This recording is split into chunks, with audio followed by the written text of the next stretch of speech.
నమస్తే, welcome to Andhraprabha. Telangana మంత్రులు, ఇతర కాంగ్రెస్ ముఖ్య నేతలు అంతా ఒక్కసారిగా పవన్ కళ్యాణ్ పై విరుచుకుపడుతున్నారు. వారం రోజుల కిందట కోనసీమ పర్యటనలో తెలంగాణ దిష్టి తగిలిందని పవన్ చేసిన వ్యాఖ్యలను వరుసగా ఖండిస్తూ తీవ్రమైన వ్యాఖ్యలు చేస్తున్నారు.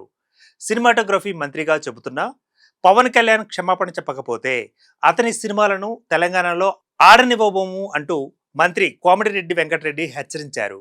పవన్ కళ్యాణ్ అవగాహన లేకుండా మాట్లాడుతున్నాడు, తెలంగాణ ప్రజలను అవమానిస్తే ఊరుకోబోమని హెచ్చరించారు.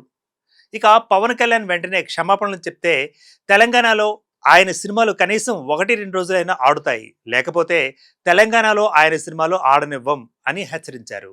డిప్యూటీ సీఎం స్థాయిలో ఉన్న నాయకుడు మాట్లాడే మాటలు కావు, కోనసీమపై మేమెందుకు దృష్టి పెడతాం అని మరో మంత్రి పొన్నం ప్రభాకర్ స్పందించారు.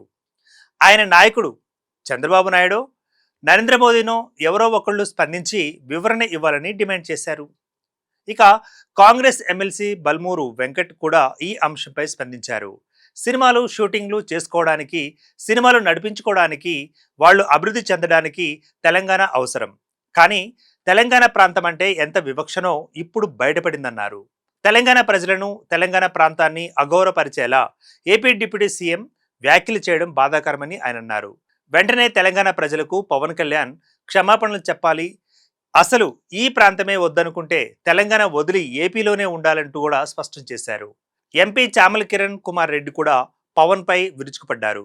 మిమ్మల్ని డిప్యూటీ సీఎంగా ఎంచుకోవడం వల్ల కోనసీమ ప్రాంతానికి పచ్చదనం లేకుండా పోయిందన్నారు.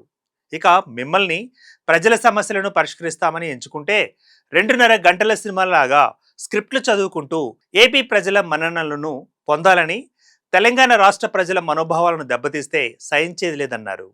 Keep watching Andhraprabha.